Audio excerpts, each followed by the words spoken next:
Hello friends, எல்லாருக்கும் வணக்கம். இந்த வீடியோவில் என்ன பார்க்க போகிறோம் அப்படின்னா, ப்ரெக்னன்சியோட 4வது வாரம் என்ன நடக்கும், எப்படி இருக்கும் அப்படின்றத பற்றி தான் பார்க்க போகிறோம். ஸோ 4வது வாரத்தில் என்ன நடக்கும் அப்படின்னா, நம்ம ஆல்ரெடி மூணு வாரமும் பார்த்துருக்கோம். ஃபஸ்ட்டு வீக் அப்படின்றது உங்களோட பீரியட்ஸ் நடக்கிற அந்த வாரம். 2வது வாரம் அப்படின்றது உங்களுக்கு ஓவுலேஷன் நடக்கிறது, உங்களோட பாடி வந்து ஓவுலேஷனுக்காக தயாராகிட்டுருக்கும். 3வது வாரம் வந்து இம்ப்ளான்டேஷன் நடக்கும். அடுத்து 4வது வாரத்தில் என்ன நடக்கும் அப்படின்றத பார்க்கலாம். 4வது வாரத்தில், அதாவது 3வது வாரத்தில் உங்களுக்கு இம்ப்ளான்டேஷன் நடந்திருந்தது அப்படின்னா, நீங்கள் ப்ரெக்னன்சிக்கு நிறையவே சான்ஸ் இருக்குது. ஸோ இம்ப்ளான்டேஷன் நடந்திருக்க சமயத்தில் உங்களுக்கு 4வது வாரம், அதாவது இம்ப்ளான்டேஷன் அப்படின்றது என்ன, உங்களோட கர்ப்பப்பையில் கரு பதிஞ்சு வளர ஆரம்பிக்கிறது தான் இம்ப்ளான்டேஷன் அப்படின்னு சொல்லுவோம் இல்லையா. அது நடந்ததுக்கப்புறம் நீங்கள் ப்ரெக்னென்ட் ஆகிட்டீங்க. ஸோ 4வது வாரத்தில் உங்களோட பேபி வந்து ஃபார்ம் ஆக ஆரம்பிக்கும். 4வது வாரத்துலேருந்து அது ஸ்டார்ட் ஆகும். ஸோ உங்களோட பேபியோட லென்த் எவ்வளோ இருக்குன்னு பார்த்தீங்கன்னா, 2 எம்எம்லேருந்து 2 மில்லிமீட்டர்லேருந்து அல்லது 0.08 இன்ச் அந்த அளவுக்கு இருக்கலாம். இது வந்து வெயிட் இந்த டைமில் வந்து நம்மளால் கால்குலேட் பண்ண முடியாது. அந்த அளவுக்கு ரொம்ப குட்டியாக தான் இருக்கும். எந்த அளவுக்கு குட்டியாக அப்படின்னா, பாப்பி சீட்னு சொல்லுவாங்க. பாப்பி சீட் அப்படின்றது கசகசா இருக்கும் இல்லையா, அந்த அளவுக்கு ரொம்ப குட்டியாக தான் இருக்கும் இந்த 4வது வாரத்தில்.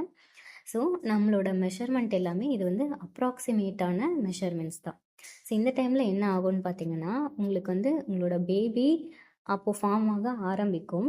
அதை வந்து கசகசா அளவில் ரொம்ப குட்டியாக இருந்தால் கூட அந்த டைமில் வந்து லங்ஸ் ஃபார்ம் ஆக ஆரம்பிக்கும். லங்ஸ் அப்படின்றது என்ன, நுரையீரல்.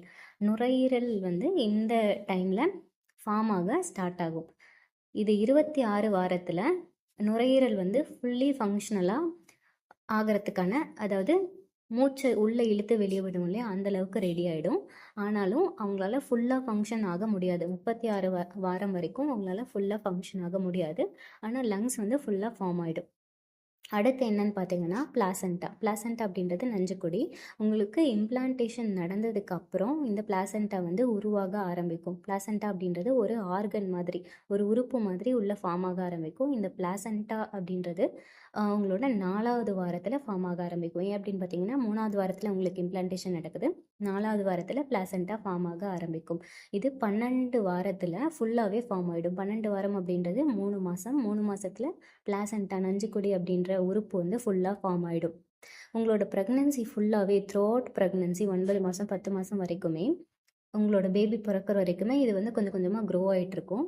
அப்படி இருந்தாலுமே 12 வாரத்தில் இது வந்து பேபிக்கு தேவையான நியூட்ரியன்ஸையும் ஆக்சிஜனையும் அதுக்கு கொண்டு போய் சேர்க்குற அளவுக்கு ரெடி ஆகிடும். இந்த டிரான்ஸ்ஃபர் பண்ணுறது வந்து உங்களோட உடம்புல இருந்து உங்களோட பேபிக்கு தேவையான நியூட்ரியன்ஸையும் ஆக்சிஜனையும் சப்ளை பண்ணுறது இந்த பிளாசண்டா அப்படின்ற நஞ்சுக்கொடி தான். ஸோ பேபிக்கு தேவையான எல்லா சத்துக்களும் இந்த பிளாசண்டா மூலமாக தான் அதுக்கு போய் சேரும். ஸோ இதை வந்து யோக் சாக் ஸ்ட்ரக்சர் அப்படின்னு சொல்லுவாங்க. இது வந்து உங்களோட பேபிக்கு பக்கத்தில் இந்த பிளாசண்டா அப்படின்றது ஒட்டி வளரும், உங்களோட கர்ப்பப்பையில் ஒட்டி வளரும். இதில் இருந்தால் எல்லா நியூட்ரியன்ஸும் உங்கள் பேபிக்கு போகும். இந்த டைமில் வந்து உங்களுக்கு ஒரு சிலருக்கு வந்து இம்ப்ளான்டேஷன் ப்ளீடிங் இருக்கலாம். ஒரு சிலருக்கு 3வது வாரத்தில் இம்ப்ளான்டேஷன் நடக்கும், ஒரு சிலருக்கு வந்து லேட்டாக நடக்கும். அப்படி லேட்டாக நடக்கும்போது உங்களுக்கு 4வது வாரத்தில் உங்களுக்கு இம்ப்ளான்டேஷன் ப்ளீடிங் வந்து நீங்கள் நோட் பண்ணுவீங்க. இம்ப்ளான்டேஷன் ப்ளீடிங் அப்படின்றது லைட் ஸ்பாட்டிங் மாதிரி இருக்கும், ப்ரௌன் டிஸ்சார்ஜ் இருக்கும். அந்த வெளியே வர டிஸ்சார்ஜ் வந்து நமக்கு எப்போவுமே ஒயிட் டிஸ்சார்ஜ் இருக்கும், ஆனால் இம்ப்ளான்டேஷன் டைமில் வெளியே வர டிஸ்சார்ஜ் வந்து ப்ரௌன் கலரில் இருக்கும். அதாவது அழுக்கு மாதிரி வெளியே வரும். இது வந்து 1 or 2 ட்ராப்ஸ் ரொம்ப லைட்டாக தான் இருக்கும். பீரியட் ஃப்ளோ மாதிரி ரொம்ப ரெட் கலராக கட்டி கட்டியாக ஃப்ளோ அதிகமாக அந்த மாதிரிலாம் இருக்காது. அந்த மாதிரி இருந்ததுன்னா உங்களுக்கு அது வந்து இம்ப்ளான்டேஷன் ப்ளீடிங் கிடையாது, உங்களோட பீரியட்ஸ் தான். ஸோ இம்ப்ளான்டேஷன் ப்ளீடிங் உங்களுக்கு இருக்குது அப்படின்னா அதை வச்சு நீங்கள் வந்து ப்ரெக்னென்சி கன்ஃபார்ம் பண்ண போகிறீங்க அப்படின்றத எடுத்துக்கலாம். அப்படி இல்லாதவங்க உங்களுக்கு வேறு ஏதாவது சிம்டம்ஸ் இருந்தால் அதை வச்சு நீங்கள் ப்ரெக்னென்சி டெஸ்ட் எடுத்து பார்க்கலாம். இம்ப்ளான்டேஷன் டைமில் உங்களுக்கு வந்து கிராம்ஸ் இருக்கும். இம்ப்ளான்டேஷன் கிராம்ஸ், அதாவது அடி வயிறு வலி, முதுகு வலி இந்த மாதிரி இருக்கும். ப்ரௌன் டிஸ்சார்ஜ் இருக்கலாம். சப்போஸ் உங்களுக்கு ப்ரௌன் டிஸ்சார்ஜ் இருக்குது அப்படின்னா நீங்கள் வந்து உடனே டெஸ்ட் எடுத்து பார்க்கக்கூடாது. ஏன்னா ஹெச்சிஜி வந்து உங்களோட உடம்புல தேவையான அளவுக்கு இன்னும் உற்பத்தி ஆகிருக்காது.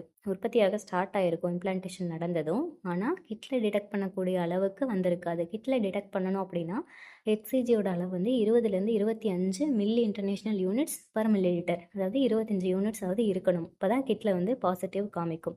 ஸோ இந்த டைமில் ஒரு சிலர் வந்து நீங்கள் ஏர்லியாகவே டெஸ்ட் எடுத்து பார்க்குறீங்க அப்படின்னா உங்களுக்கு வந்து நெகட்டிவ் வரதுக்கான வாய்ப்பு தான் இருக்குது. நீங்கள் ப்ரெக்னெண்ட்டாக இருந்தாலுமே ஏர்லியாக டெஸ்ட் எடுக்கும்போது ஃபால்ஸ் நெகட்டிவ் தான் வரும். ஃபால்ஸ் நெகட்டிவ் அப்படின்றது நீங்கள் ப்ரெக்னெண்ட்டாக இருக்கீங்க, ஆனாலும் உங்களுக்கு வந்து நெகட்டிவ் காமிக்குது. அதுக்கு பேர் தான் ஃபால்ஸ் நெகட்டிவ் அப்படின்னு சொல்லுவாங்க.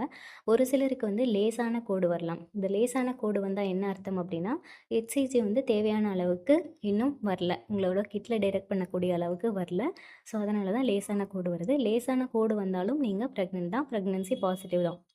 ஸோ, நீங்கள் ரொம்ப ஏர்லியாகவே டெஸ்ட் எடுத்து பார்க்காம இம்ப்ளான்டேஷன் நடந்ததுக்கப்புறம், இம்ப்ளான்டேஷன் ப்ளீடிங் உங்களுக்கு நீங்கள் பார்த்ததுக்கப்புறம் 1 வீக் வெயிட் பண்ணுங்கள். 1 வீக் வெயிட் பண்ணி டெஸ்ட் எடுத்து பார்க்கும்போது, ஹெச்சிஜி வந்து தேவையான அளவுக்கு உங்கள் உடம்புல வந்திருக்கும். ஸோ, ப்ரெக்னன்சி ரிசல்ட் வந்து அக்யூரேட்டாக இருக்கிறதுக்கான வாய்ப்பு இருக்குது.